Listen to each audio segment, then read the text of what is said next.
Hey, insiders. Want to learn about some of the new and emerging opportunities that exist for your music?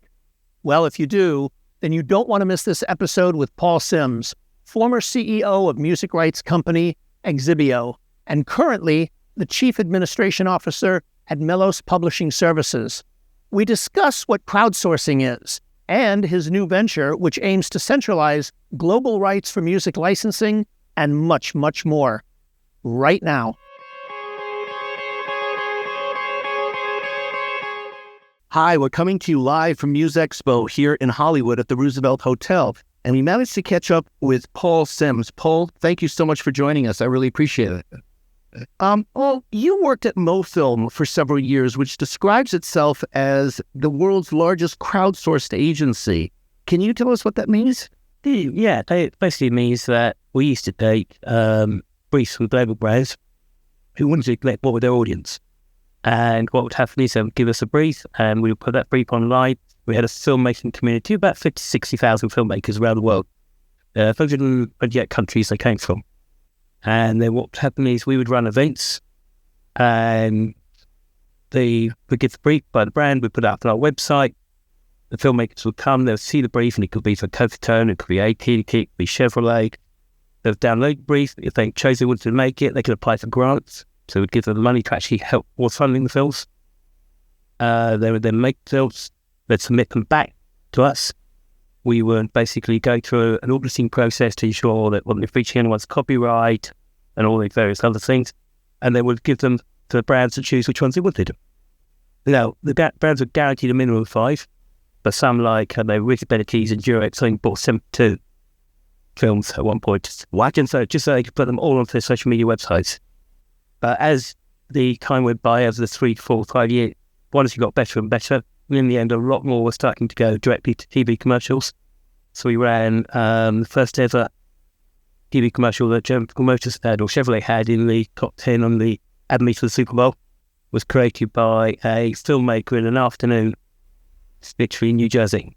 So how did that process work? Where they would just create it? Would they pay for it if they chose it? Yeah, basically the brands would give us obviously enough money, right? Which included obviously the grants, included prize money, included allowance us the ability to take them to an event around the world. So we'd run an event, so it could be, say, Cannes Lions, it could be, normally started off around film festivals, but it kind of grew from there. So it could be whitewater rafting around Tibet, it could be walking over the Sydney Bridge. Yeah. So every 3 weeks we'd run one of these events, and there'd be 5 or 6 major global brands who would participate. They would give us the briefs to actually make what they wanted, but then sometimes the briefs were very sterile. Because there was even a very corporate point of view. So what we did is we had creative director Gray was an board guy, David Albers, and he would take something like, Santander wanted to issue a new credit card, which kind of difficult for young filmmakers to get excited about issuing a new credit card. So what he did is he came up with a list of 20 items that could be in our credit card statement, and said, make a film about 3 of them.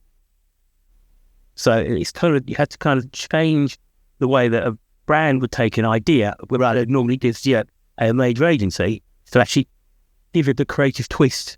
Okay, before you give it to the filmmaker, and then the filmmakers would take that idea and run with it. And even on those, quite diverse interpretations. And that's, I think, what the brands really liked about that process is that, they start getting a lot more feedback about their brand. A much more diversified set of results. You haven't got one creative, you've got 60,000 creatives. Right. And you have a wider variety to choose from. Now, Paul, you just started a new venture. Can you tell us about it? Yes. It's with a couple of the big media buying houses globally. And what it is obviously the world is going global. In the past, we used to basically license music for ads and film on a very much territorial basis.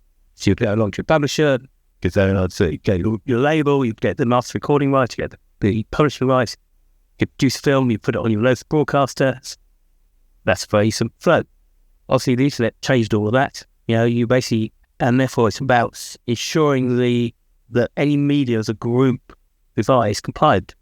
It's about ensuring that a piece of music that's licensed to brand A in territory A still has the rights to broadcast that in territory B. So that's really our idea, is to watch that flow and ensure that where we buy media, where the brand's media houses buy the media, we basically ensure that they have the rights to do so, and therefore it follows the circle, and therefore the right people get suitably recompensed, the IP owners, be that the publishers, be that the major label artists or writers. Okay, so is this an internet-only aspect, or is it also TV? All media. So it's TV, cinema, radio, catch-up TV, internet, the lot. So it's any media that is bought. Okay. In the UK, does the BBC run commercials or nothing? No. It's basically the BBC's paid out of a broadcast license. So everybody who owns a television basically has to buy a license in order to receive broadcast TV. Okay. Are there major differences in licensing in the UK versus the US? In terms of on the actual creative side, yes.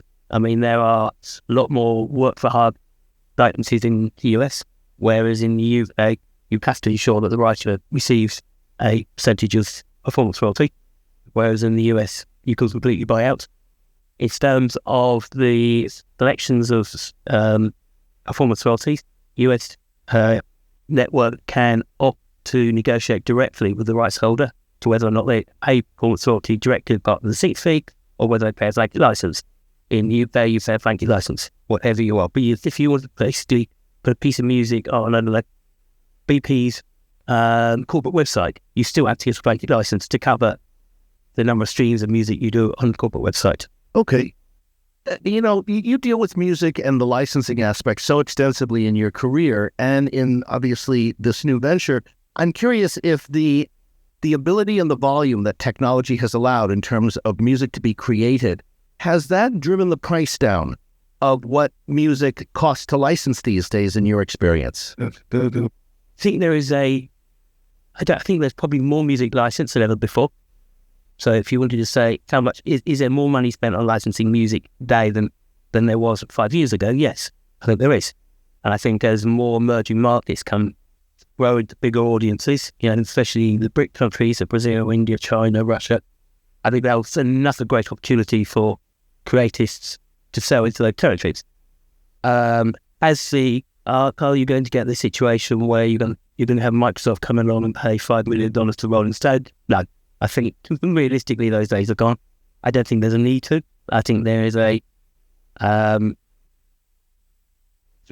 was the best way to do? A democratization of content, I think, is probably the best way of putting it, where basically individual people can put their music onto libraries that will basically sell their music for them. There's some great ones out there, people like Music Dealers or Flick Tracks, who basically go and work on your behalf, but on a non-exclusive basis. They'll take the music, they'll go and pitch it into agencies and brands on your behalf, and yet they're not tied to them. So if some major publisher wants to come along and write you a great big check, right? That's also works for you. So I think there's much more opportunities today. But I think that by default, because there is more opportunities, brands have only got so much money to spend, and therefore by default, having to spread that over a wider net. So I think there's more spent, but over a wider net of people actually receiving the money. So more people are getting it. Yes.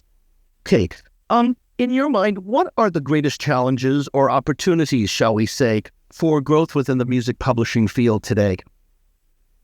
Emerging markets, I think, is definitely one. I think, there are, if you look at the way that the big FMCG brands in places like India and China growing in large double-digit growth, 20, 30, 40% growth each year. That's obviously going to lead to advertising more going into territories. In fact, a lot of those territories, it's not they're advertising it. It's finding routes in order to reach those areas. Take someone like India. A lot of India is still media dark, due to the fact that they don't have reliable electricity formats. The cost of owning a TV or a radio is quite hard. But what everyone does have a mobile phone. So, brands, very clever media agencies like PhD have come up with, especially in central India, a service called KTT. I don't know if you've heard of it, but this is something they launched in September in a completely media dark area. I think the 23% of the population in that area had any access to any media, so TV or radio.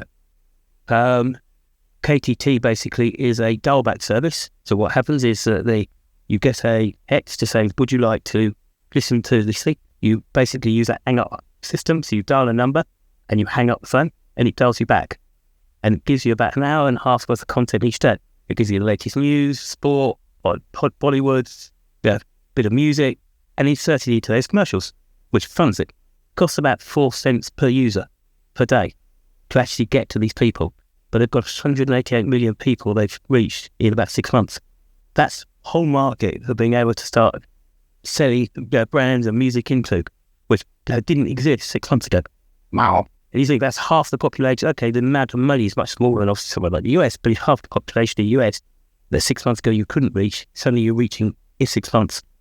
I think that's really where the opportunities in these emerging markets are. And there's obviously, people get the cost of tablets and mobile phones get cheaper, the cost of Wi-Fi and internet cost availability becomes greater. All that's going to mean is you're going to get much stronger, better content hitting those regions. And therefore, basically the opportunities to license music into those regions obviously increase. So, future of media buying is now global. And that presents some very, very unique opportunities for licensing your music, as we've learned in our conversation with Paul.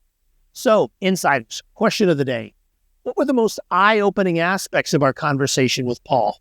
Was it the major differences in licensing music in the UK versus the US? Or was it the great growth opportunities in music publishing today? Or was it the globalization of media buys? Perhaps it was something else that connected with you. If you have any ideas or experiences you'd like to share regarding this video, we'd love to hear from you and connect in the comments below. Thanks so much for watching this video. Make sure to subscribe to MUBUTV for more information on how to educate, empower, and engage your music career. You can also check out a summary of this episode and everything we talked about in the YouTube description as well. And if you enjoyed this video, we'd really love it if you hit the like and let us know what other kinds of videos and types of content you want to see on our channel. Hit us up in the comments below, and we'll see you in the next video.